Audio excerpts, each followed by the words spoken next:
Accept greetings, fellow Africans. My name is Peace. They call me King. I'm a Pan-Africanist. I'm sending this message to all our African leaders. Fellow African leaders, this is the time that each and every one of you at the helm of a country in Africa should hold your ears and listen. I have a worry that Africa, through its leaders, are trying to turn an armoury against their brothers and sisters with influence from the West. I come here to advise you leaders of Africa that that time of neocolonialism is gone.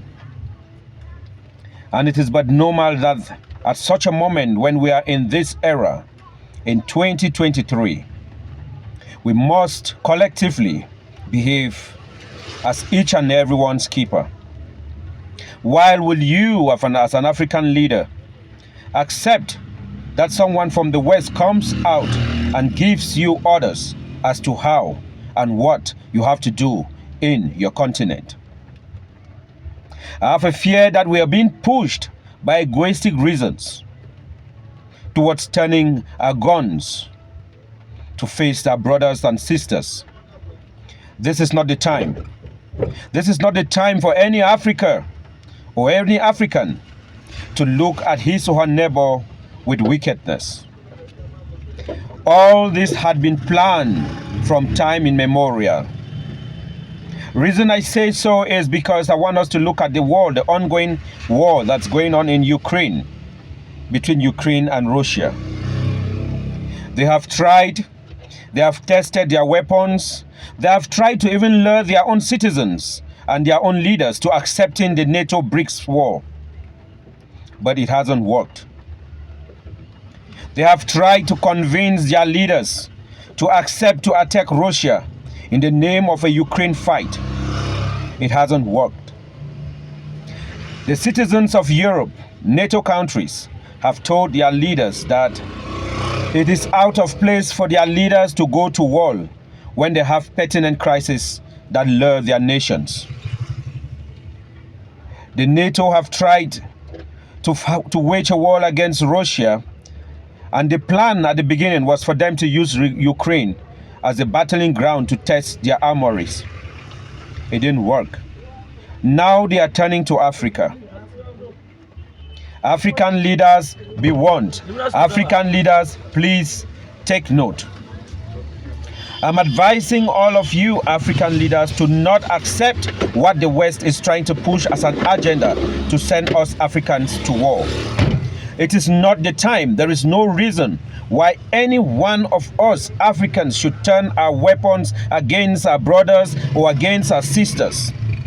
Let internal conflicts of our African nations remain as their internal issues and resolved within the confines of their nations. Yes, in a situation of terrorism, we will accept as Africans to support our brothers and sisters, not Europeans. Now that the Ukraine-Russian war is failing, the next is for them to use African soil to transfer the war to Africa so that they can use our nation, they can use our grounds, and they can use our citizens as guillotines or as guinea pigs for their experiments. Africa has gone of age after 50 to 100 years of colonialism. We have gone of age. We have had experiences. We are not ready as Africans to take the Western monopoly or pressure to push us into war.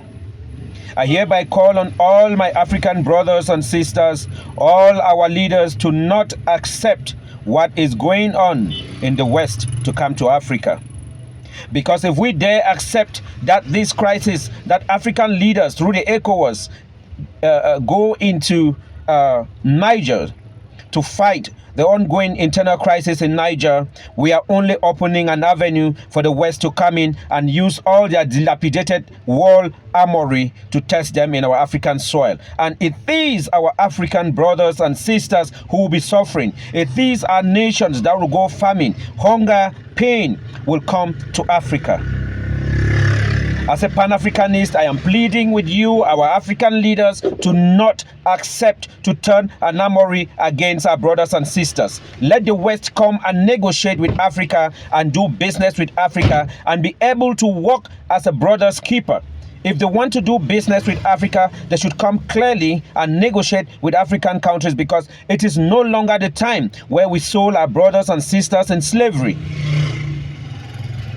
So, fellow brothers and sisters, my dear African leaders, let's be wise. Let's not accept what is going to happen, that is soon going to happen in this blessed land of Africa. Let us be wise. I repeat, let us be wise. Otherwise, the regrets we'll have will be unbearable. A word to a wise is sufficient. Thank you, and let peace reign.